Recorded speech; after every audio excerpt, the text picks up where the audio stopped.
Makes Me Want to Holler by Nathan McCall. Chapter 32, The Black Mecca. I fell in love with Atlanta from the jump. As picturesque and clean as any city I'd ever seen.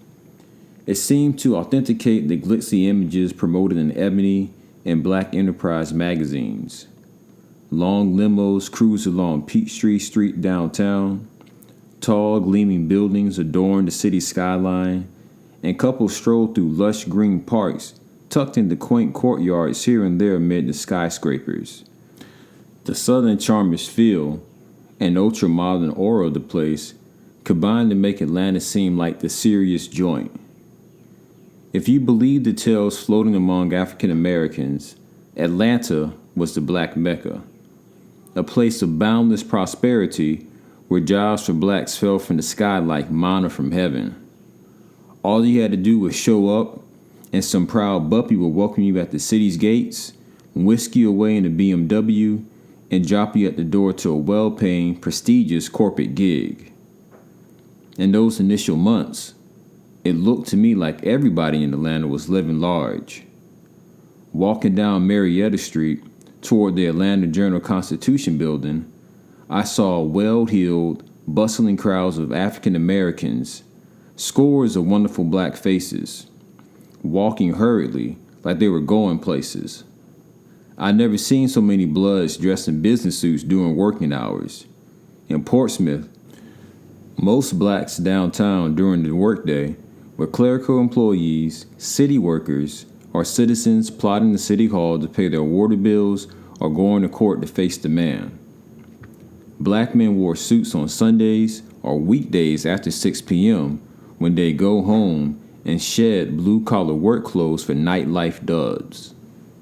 In Atlanta, for the first time in my life, I saw my people seriously running things, controlling something other than the penitentiary or the rear end lever of a garbage truck.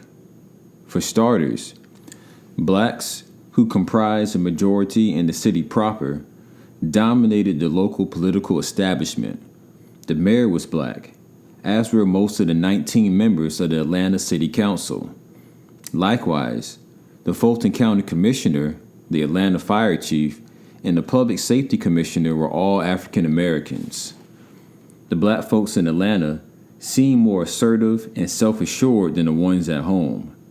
Maynard Jackson, a feisty Morehouse man, and Atlanta's first African-American mayor, embodied that assertiveness. Among Atlanta blacks, he was kind of a folk hero who did in the local political arena what Muhammad Ali had done in the boxing ring. He let white folks have it right between their blue eyes and talked buku trash while doing it. When stubborn white business leaders tried to buck Jackson's efforts to ensure that minority firms get a fair share of tax dollars spent on construction, supplies, and services contracted out by the city, Jackson moved to block construction on the much-needed Hartsfield-Atlanta International Airport until he got his way. When an old, die-hard racist police chief refused to resign at Jackson's request, Jackson created the black-led Public Safety Commissioner's Office over the white chief to drive him out. Black folks in Atlanta loved seeing one of their own kicking ass. There were more black-owned businesses in Atlanta than I've ever seen, in a rich African-American culture that featured goo-gobs of historic landmarks that kept me in wide-eyed awe. This was the cradle of the civil rights movement. This was the birthplace of Martin Luther King Jr. His crypt was here, near the famed Ebenezer Baptist Church and down the street from the Southern Christian Leadership Conference headquarters. I went down Auburn Avenue to see it all. I was surprised to find that so many of the civil rights giants I read about were still around. You're never too old for heroes. For the first time in my life, I could look around and take my pick.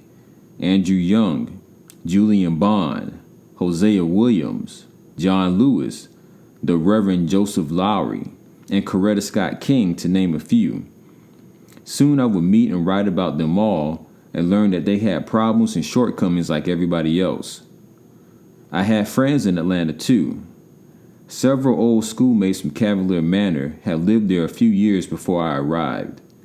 We often got together at each other's apartments on weekends and played Scrabble or cards and listened to music, ate, drank, and talked trash. I was completely taken by Atlanta for a while, but after several months in town, I realized it wasn't quite the middle-class paradise it was cracked up to be. Hidden on the black South Side, in the shadows of the high-rises, were just as many, and probably more, poor, suffering blacks as I seen anywhere else. Atlanta was a white-collar town that thrived on hotels, conventions, and tourism. For the most part, unskilled laborers were out of luck. And another thing, for all its glitz, Atlanta was still a big country town with all the good and bad that comes with that. I learned quickly to distinguish between the transplants from other cities and those who were Atlanta born and Atlanta bred. Many of the homegrown black and white were as countrified as country gets. I could tell them by their scratchy drawl, that grating, deep South twang that sounds like an untuned guitar, or their gaudy dress, the shiny James Brown shirts and cheap gray shoes. Chip, an old high school buddy who had lived in Atlanta for several years, told me, "It ain't nothing to see a nigga walking down the street with a pair of spats on." Shortly after arriving, I walked into a downtown barbershop to get a cut and was startled at what I saw. Men, lined up from wall to wall, sat in low chairs with their heads on the dryers, while others got greasy touch-ups and fresh, oily jerry curls. It looked like a beauty salon. I turned and walked out. Farther up the street, I found another shop where the scene was the same. It took several tries before I found a spot where a brother could get a regular cut. It was country, all right. Bama Central. A cat with any kind of style could move in among the homegrowns and become a star. Bama's aside, Atlanta provided the escape from my old life that I yearned for.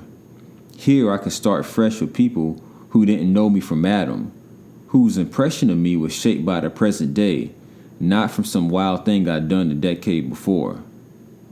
For once, I felt that maybe, just maybe, I'd come upon a place where a black man stood close to a shot at competing with white folks on a level field. Maybe I could dream the same dreams that white folks dreamed, with a real possibility of making them come true. I was certain that this was the closest blacks would get to the promised land. It was the Black Mecca. Atlanta's potential as a promised land for blacks is tarnished by one fundamental flaw. It is nestled in the heart of a region where whites still cling religiously to their racist past. Atlanta is like a black island perched in the middle of a hostile white sea. Although the city is primarily black, the state is mostly white.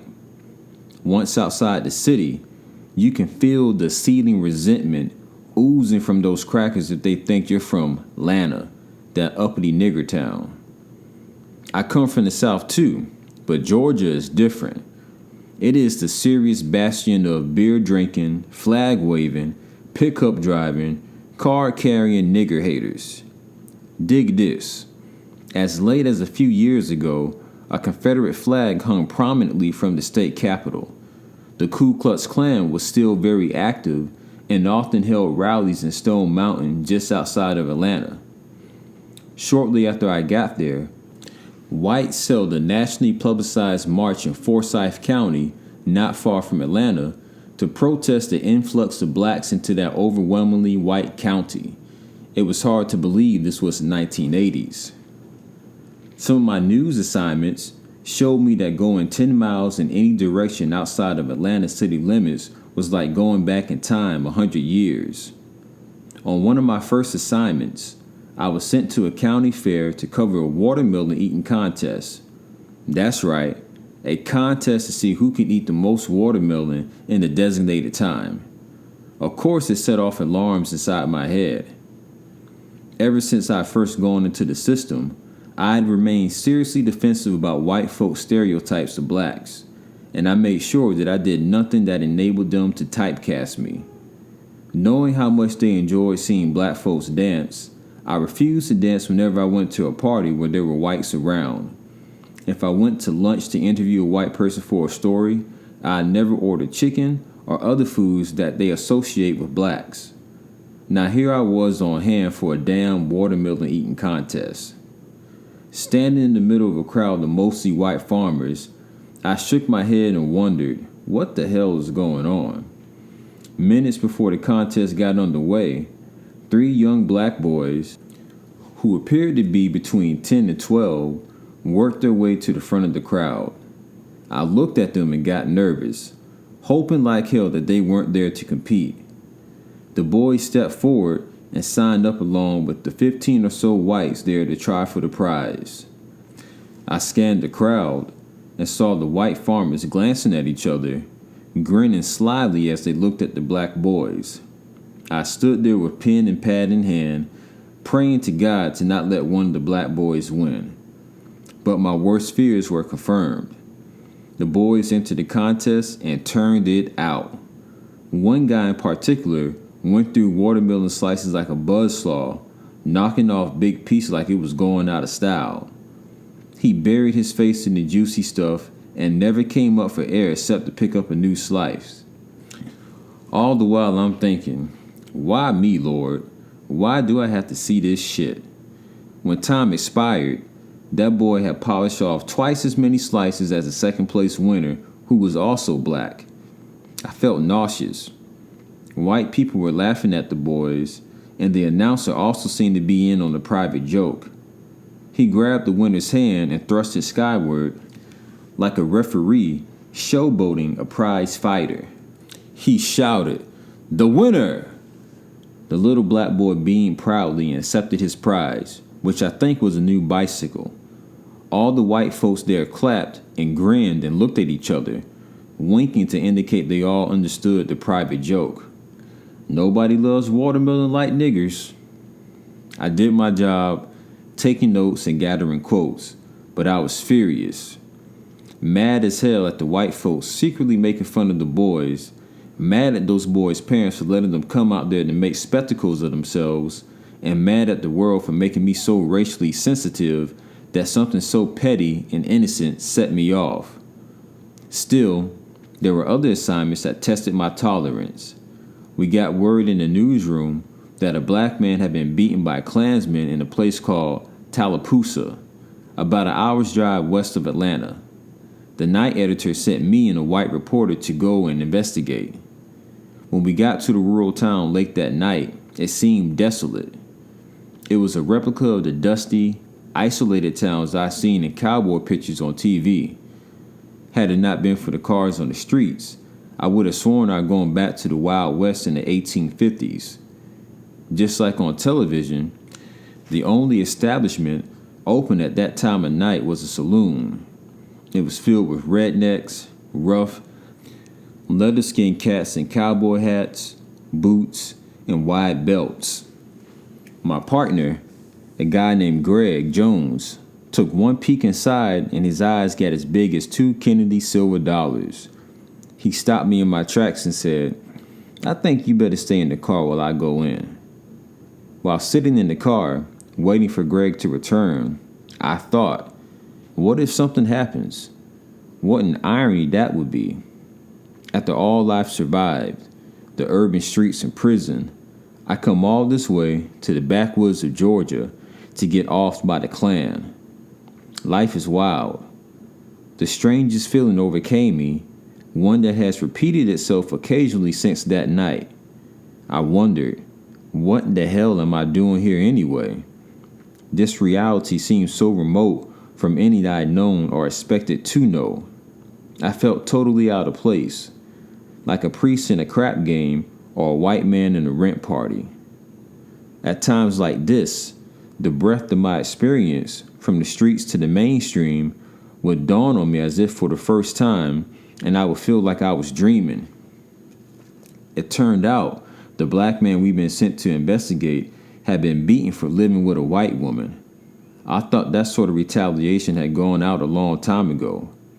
After we gathered facts and did our story, I was so glad to head back to Atlanta that I could have jumped out of the car and kissed the interstate when we reached the city limits. Then there was the story that I did about a couple that had two seemingly healthy babies die mysteriously of sudden infant death syndrome in a small stretch of time. I went to the rural Georgia town and interviewed the husband and wife, who seemed more uptight over the idea of having a black man in their living room than over the death of their children. I went by the sheriff's office several times during the day to gather more information. As I prepared to leave town, the white sheriff pulled me aside and said, "I got something to tell you." We sat down on the bench in the hallway of the small facility. "Some fellas called me on the phone today and told me, 'You better tell that nigga to get out of town before dark or he may not make it.'" Then he smiled, searching my face for a reaction. It was a giddy, evil smile, like he was a co-conspirator in it all. It pissed me off so much that I forgot to get scared. I gave him a message to take back to his boys. "You tell them that if they come at me, they better come right, 'cause I'm not a pacifist." He was still smiling when I left. Openly relishing the weird pleasure he got from trying to scare me.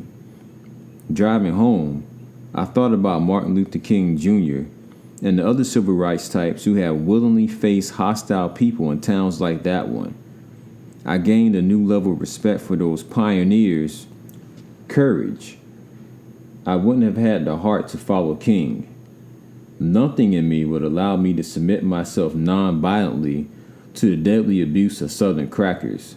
My faith wasn't that strong. In fact, my faith in the notion of divine justice was so weak that I considered getting the gun.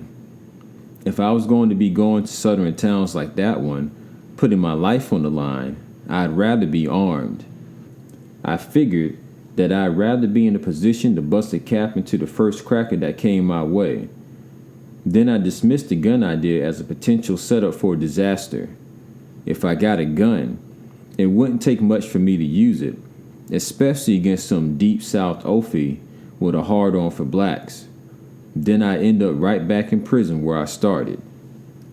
Like most newcomers at the Journal-Constitution, I was broken in on the evening shifts, 3 p.m. to midnight, or sometimes 6 p.m. to 2 a.m. It helped me learn the city. Most nights, I listened for action on the police scanner, often dashing from the office to get a company car and chase a fire or a shooting. One night, not long after I started work, I found out from the police about a fight between two ambulance attendants at an emergency scene. Some guy had a heart attack at a prominent Atlanta restaurant, and two ambulances from different companies had gotten there at the same time.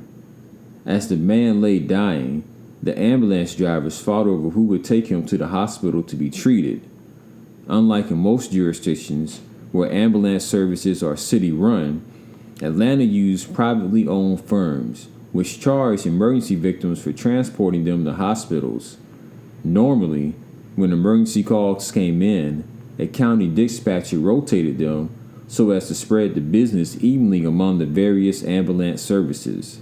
But some greedy firms monitored police scanners for emergency calls, then tried to beat their competitors to the scene to collect the victims and their money. This was known as call jumping. I wrote a story about the incident involving a heart attack victim. Afterward, I looked into the problem of call jumping. It proved to be a reporter's dream. Police have reported several disturbing incidents, including one in which an ambulance driver racing to jump a call had run a red light and crashed into a car, killing the motorist who happened to be a college honor roll student. I did a series of front-page stories that led county officials to investigate the problem and overhaul the entire system of dispatching calls to ambulance services. After getting a lot of praise from editors, I made a pitch to cover a beat. It turned out that the only beat available was covering the Atlanta police. Eager to get on the day shift, I took it. When I first went down to the police station, I wondered if I had made a major mistake. I still didn't like cops. I hated their arrogant manner, the way they dressed, with keys dangling off their sides and the way they walk with their arms hanging wide like cowboys preparing to draw. They always seem to have an attitude, like they were itching to walk up and spew their favorite macho line to provoke anger. All right, move along, buddy. At first, I confined myself to an office at headquarters where the rollers of copies of police reports for journalists to sift through. Generally, I leafed through the reports and got story ideas from them, keeping my distance from the fuzz. Cops being cops, they were wary of me too, and many were uncooperative when I called or went to their offices for interviews. Then I met Detective Davies, and that all changed. While I was walking through headquarters one day, he sidled up to me and said, "Yo, bleed, what it is?" Dressed in a leather jacket and slick, dark sunshades, he didn't look at all like a cop. He looked more like some brother I seen at a basketball court somewhere. Taken aback, I asked him who he was. He told me he was an undercover cop who worked the streets. I hadn't known there were cops as cool as him. He was unconventional, pure street. He talked more trash than a little bit and walked with a hard bop that would put pimpers to shame.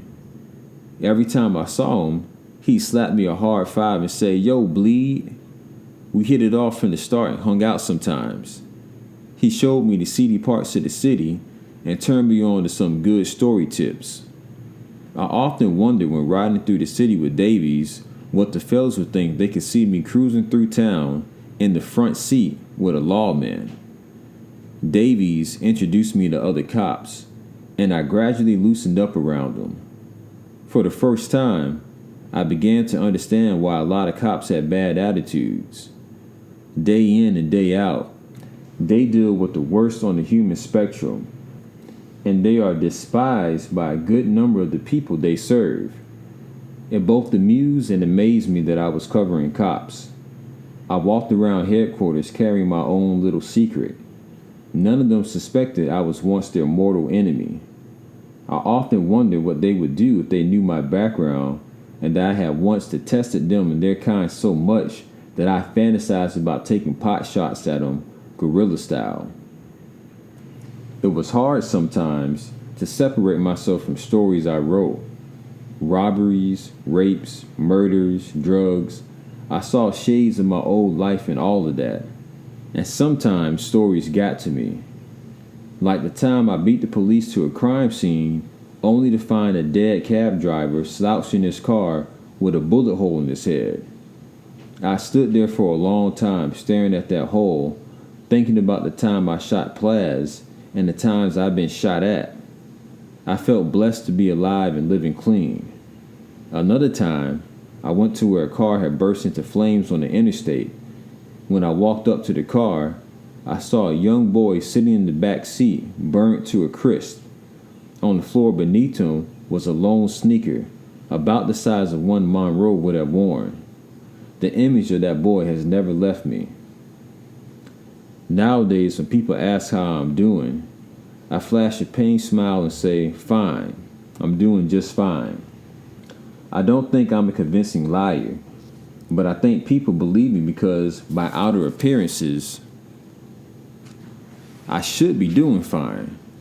I have just started a new job at one of the nation's top-rated newspapers. I have just moved to what is commonly considered the best place for blacks to live in America. I should be feeling great, but I'm not. Within me rages a turbulence I can hardly contain.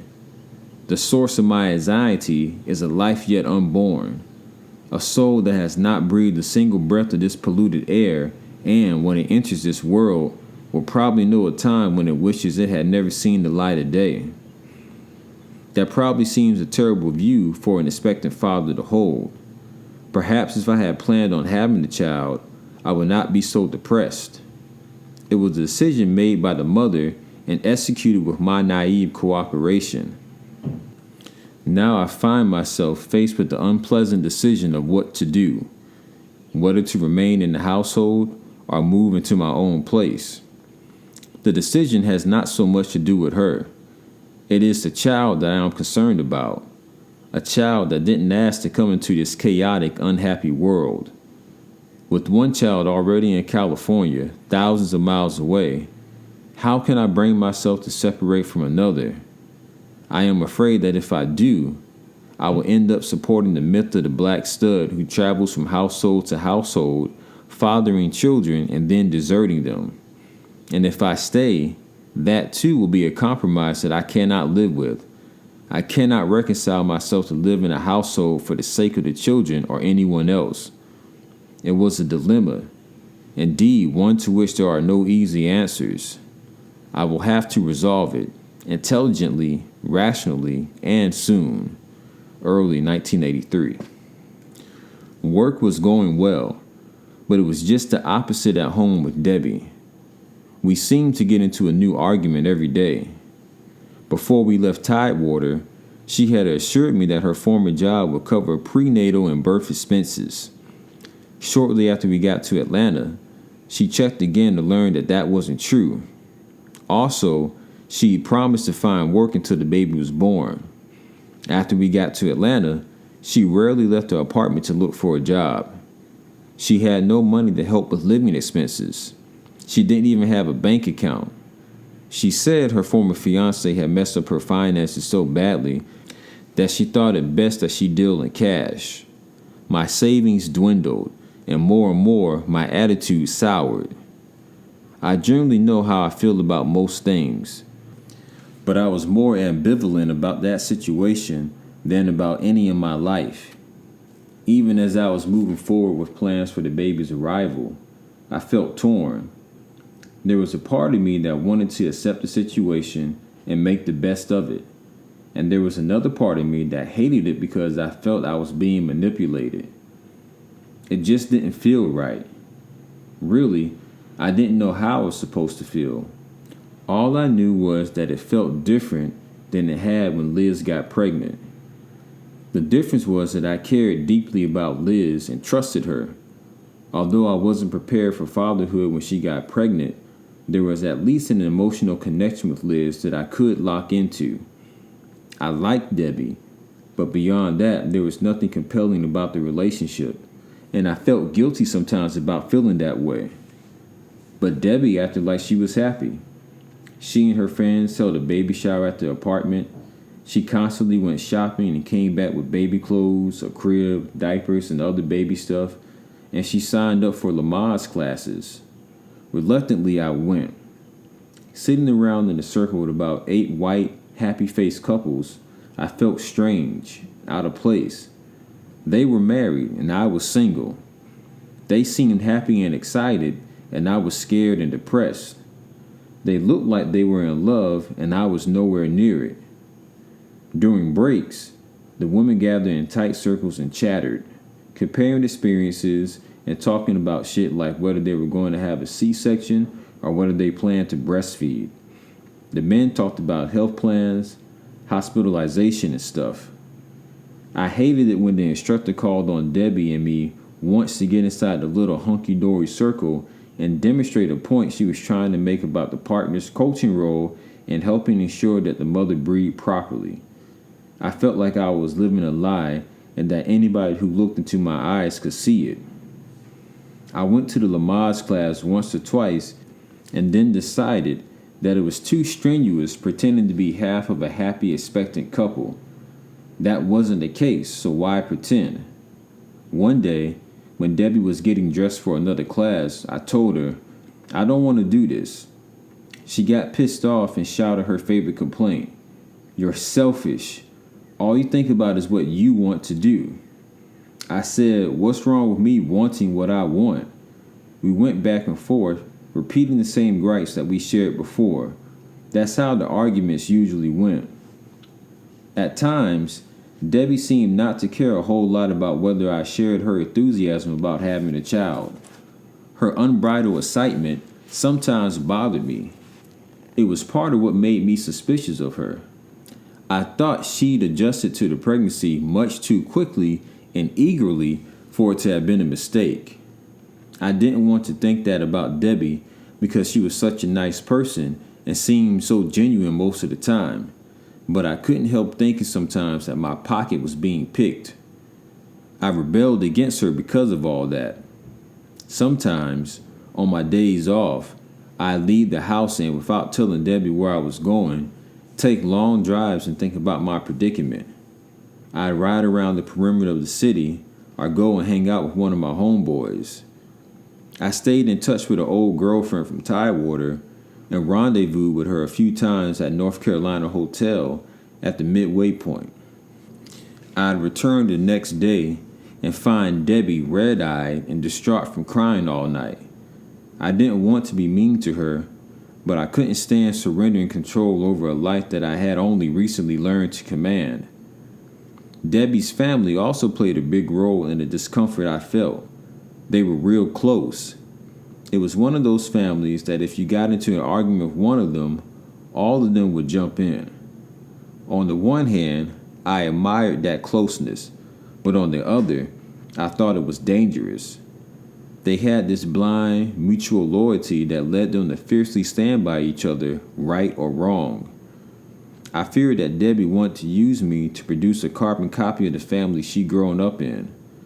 Her mother was a housewife who adored family and children, and she was kind of domineering. She worked especially hard to see to it that her family matters worked out like she thought they should.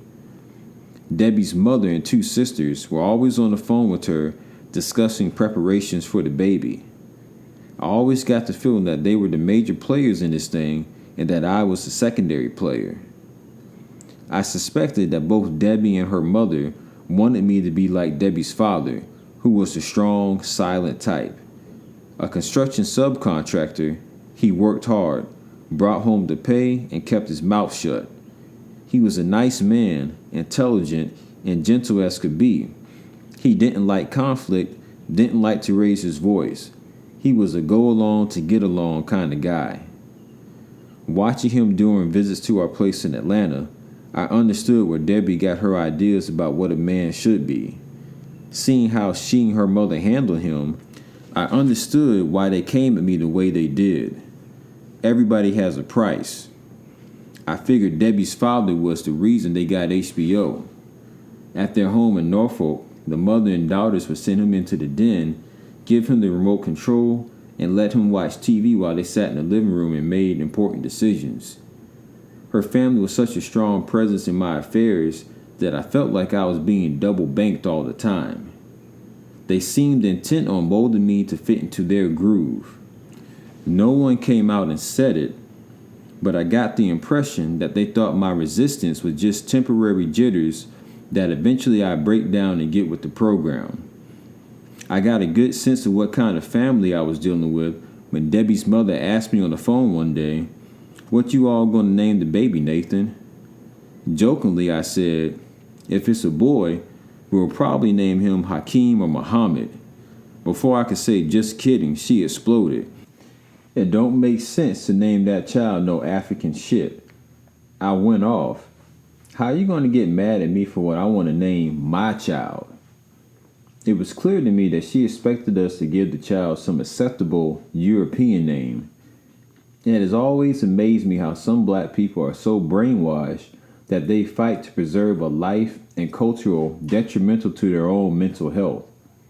Over 3 centuries ago, white folks took away our names and assigned us theirs, and we've continued that confusing practice ever since. That's why I applaud when young black girls started giving their babies crazy made-up names like Tamika, LaWanda, Laquita. They may sound funny, but at least they're original. They're not slave identities. When Debbie's mother and I clashed over the naming of the baby, I knew I was in for a bitter power struggle with her family that wouldn't easily go away. I was at work on May 6, 1983, when Debbie went into labor. By the time I got to Grady Memorial Hospital, she had already delivered a baby boy. Debbie had insisted on giving the baby a name she said she picked out long ago, Ian. I believe it's Scottish. When she named him, I thought, whoever seen the Black Scot? In a compromise, I gave him his middle name, Bakari, a Swahili name that means of noble promise. Ian Bakari McCall.